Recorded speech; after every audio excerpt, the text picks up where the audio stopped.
don't want to alarm you. Yeah. But that, whichever holds the image of an angel itself becomes an angel. So, like, are we dooming the viewers here? Probs, innit? Probs. Do you like the one at the front? She's like, I don't know. It's just doing the thing from the monitor, where it's just like, hi. Oh. Hi. You want a hug? Hey, bitch. Hey, bitch! They never made an Amy figure based on that story, and I hate that, because that outfit is really distinct. The, like, massive fuck-off red jumper. Oh, I've already sworn, sorry. The massive F-off red jumper. Don't say really F-off now, you've already done it. The massive pissing red jumper well, is a really distinct look. Yeah. Do you know what I mean? With the Converse and everything. It's like, that is a cool look. But they only ever released figures at that point of her in the Victory of the Daleks outfit, because it was in all the marketing stuff. Yeah. It's a shame, because Amy got some, like, really, like, she gets trendy outfits. She gets good outfit changes. Definitely. Hi! Whereas Arthur Darvill gets, like, a variant of the same outfit in every story he's in, which is t-shirt or shirt, gilet? Basic man. Yeah. And I love that Doctor figure as well. It came in a 2-pack that makes no sense. Hi everyone, sorry, hi. Welcome to Doctor Who review. We're doing the pose thing, no one can see it.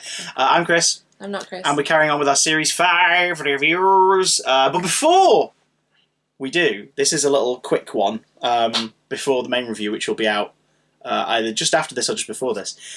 We're going to talk really quickly about Meanwhile in the TARDIS, which are 2 sequences that take place, one immediately after the 11th hour leading into the Beast Below, and one immediately after Flesh and Stone leading into the Vampires of Venice.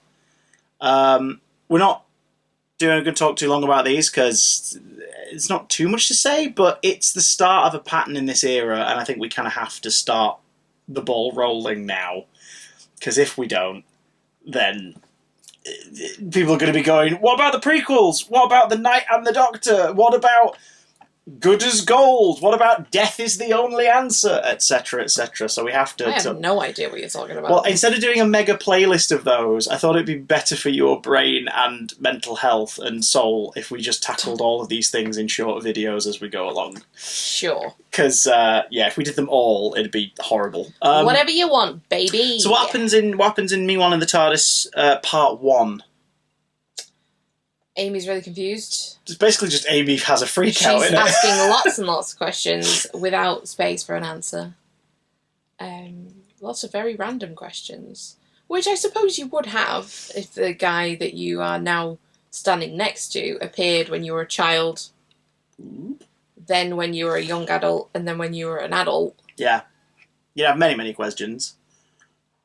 Yeah. When he appeared, the last time you saw him was 2 years ago, and he thought it was 5 minutes ago. It's also an excuse, if you're watching them on the Blu-ray, there's an option on the play all to have the Meanwhile in the TARDIS scenes in your play all, which I think is great, because not many things do that. Like, imagine if, when you span the Christmas Invasion, and when you open your Series 2 box set, imagine if it gave you the option to watch the Children in Need short in the play all first. Yeah. And then it bleeds into it. Like, that'd be wonderful. Same with, like, Time Crash. Imagine you could do that with Voyage of the Damned. But, with the Titanic breaking through. Sorry, no, I wasn't looking at you. That's right. Didn't pull that face because of you. Oh, you pulled the face because of the Lou's making ting. Mad ting. Making... All of my friends are having babies. So she's making a woolen baby. Plentiful babies. No. So yeah, it's a really cool, like, what happens next? Because obviously in the episode running, she gets in the TARDIS, some questions, they set off the mystery, and off they go into time and space. And then the very next time we see them, it's her floating in an air pocket outside the TARDIS, like, looking at the stars, him holding her ankle, that fairy tale imagery continuing.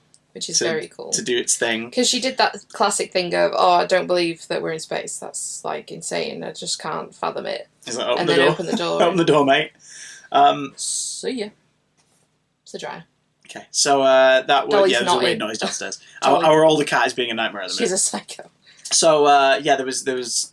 It's just a nice kind of thing you've let settle. And also, if you're watching it chronologically on the Blu-ray, it's an excuse to get to stare at the TARDIS a bit more. Like, the brand new console room. And I think we've mentioned this in other videos. This is my favourite ever console room. Yeah.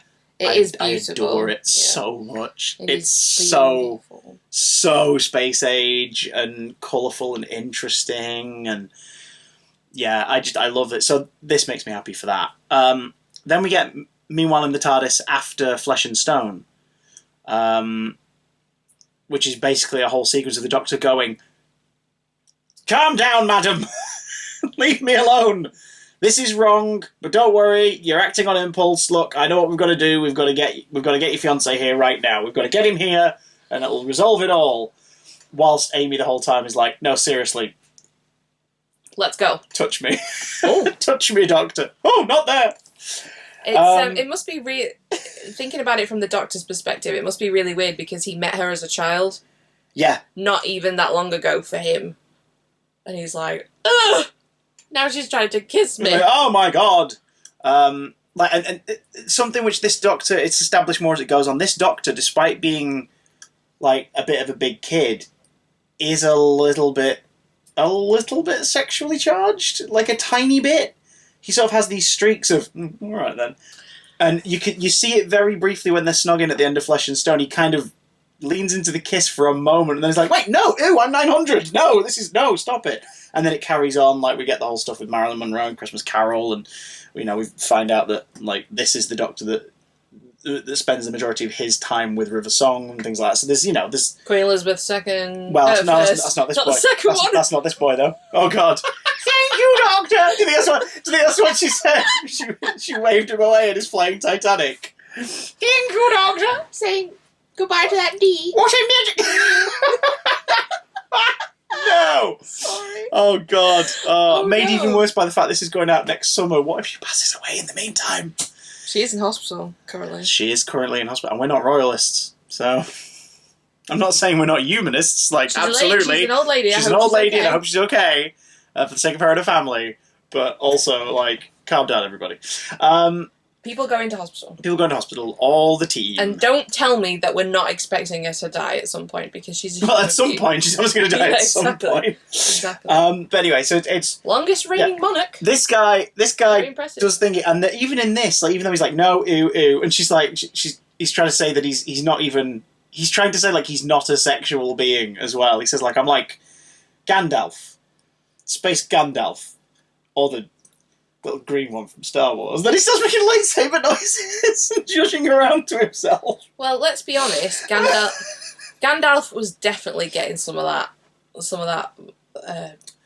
I'm not going to say Missing the point. And then Amy has him Sleep confess that he's travelled with other people.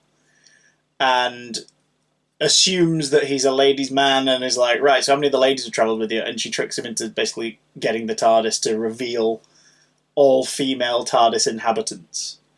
And we get this lovely little, just sort of very quick, hard to distinguish montage of basically every female cast member who's ever been in the show as a companion or a supporting character. And then she sees a picture of Adric and she's probably like, oh, he looks like an asshole. No, she's just like, oh God, he looks like he's enjoying being tied up in that sort of web thing. He's loving it. And that man on the very slow-moving cherry picker keeps laughing at him. She stops on Leela and goes, wait, is that a leather bikini? And you kind of see the Doctor for a second go sort of like, he's got that face of like, yeah, it was. Wait, no! And it's sort of that unusual idea of, do the different incarnations feel a little differently about the people in their lives? What? So Leela's dead? Presumably. Because she married a Time Lord, She was on Gallifrey, yeah. Well, she married, but she was on Gallifrey. So. Oh. Yeah. Oh. Yeah. You only just realised? Yeah. God, I love you. Oh. So, yeah, so it makes me wonder, like, the fourth Doctor obviously was like a mentor role to Leela. And it's like, does the 11th one go, yeah. She'd fit, though, wouldn't she? Like, it's interesting to be like, does he feel differently about them all in different incarnations in a way? Give like, that cave girl a bone, if you know what I mean. God. Like, 9 and Rose have a thing, but specifically 10 and Rose have a romantic thing. But it would then be weird if, like, 12 or 13 were like, oh, Rose, yes, hello, darling. Do you know what I mean? Like, I pine for you. Because it's like, yeah, that's not them. That's not their personality or their life. I don't know. I don't think it'd be weird. There's River Song, so you got a random shining hair on you. Oh, it's a sign! It's a cracking time! No, it's not. No, it's just my hair's falling out. But what do you guys think of the Meanwhile in the TARDIS segments? They're the snowball to a load of other crap we're going to have to talk about. Let us know in the comments below. Do you enjoy them? I think it's fun. I think, because I'm such a big fan of home media, I like the fact that they were going, and if you buy it on the box set, there's a bunch of extra scenes that you will only find on the box set. Well, That aren't cut scenes from the show or aren't essential. They're just like, hey, you enjoyed watching the show go out? Here's like 15 minutes of extra brand new material. as much as I'm not a fan... There were also apparently practice scenes for these two to kind of just flex the characters a bit and get used to them. That makes sense. As much as I'm not a fan of the person who is the showrunner... Not made that clear at all. In my head then I was thinking, oh my god, what if he watches this? He's not watching this, let's be honest. The love and care that's put into it is very obvious. People that work on it obviously care a lot about it, and it's so glaringly different from how it is now. Like, we don't get anything like this anymore. We don't get any like little shorts. We don't get like as much behind the scenes stuff. It's as if like, we're talking in a pre-season 13 / Flux era. Yeah, Flux starts. That's not out yet. Flux starts next weekend, based on where we are. But yeah, like the most interesting thing. Like, I mean, we've had a few. Obviously, we've had supplemental media like video games, things like that have appeared. Yeah. But like the closest we've really had to that during Jodie's era, I guess, so far, has been, because there's another year. There'll be more of it when this goes out. Even still more to go. Has been the film, the little short to her phone film she did in character during lockdown, during the first lockdown. Like, and that was wonderful, and apparently was written by Chibnall. Yeah, it was really he wrote good. that for her because she was like, "Can we say something?" And it was super it's cute. Brilliant, and there's no tech involved. It's literally her pressing play on a phone, record on a phone in a cupboard, and it's great. And this is, you know, it's some of that's lost. But now I know you're happy for this, but this is, like I said, the start of a snowball effect. After this, there are so many random bits and pieces. Do you want to hear a list of the ones we're going to cover over the next few months? No, surprise me. Really? Yeah. Okay. Well, if it makes you feel any better, they're mostly only throughout the Smith era, Capaldi's era. They kind of stop.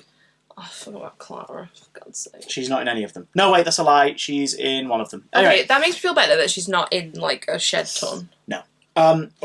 So, to give you a heads up more than anything, still to come, in terms of the supplemental materials that they've scattered around, we've got the Series 6 prequels from iTunes.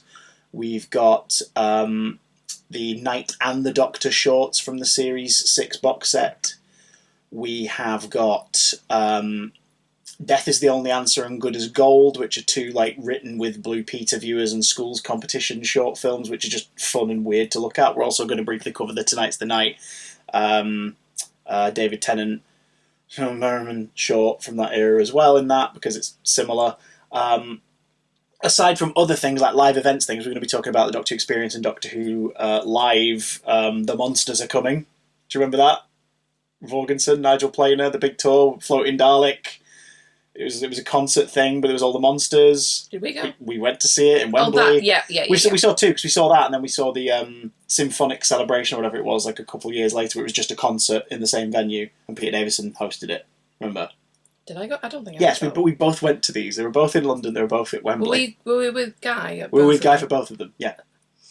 Oh! It's been a decade. To be fair, it's been a decade. No, one of them we were sat further up, weren't we? And one of them we were sat on the floor. One of them on the floor, that was the Symphonic Spectacular. Yeah, I remember, sorry. And the one we were up at the balcony was The Monsters Are Coming, Doctor Who Live. Because we were with Guy. Because we unfortunately were at the perfect angle to see how the floating Dalek illusion worked. Yeah. Which was a massive shame. And also, because I've seen footage of it from the front, and it looks amazing. And we were like, well, there's the crane arm. There's the crane arm. We were... Well, we'll save that for when we talk about it. Okay. Save this when we talk about it. Oh, but we're talking about those. It's just making me miss Guy now. Miss his little face. We were talking about those. And we're also going to be talking about Series 7 has a couple of little side films, like little mini prequels. It also has Pond Life, the prequel to Series 7, a 5-part miniseries written by Chris Chibnall, featuring an ood on the toilet. And What? then also when we get to the 50th anniversary, we've got like The Last Day.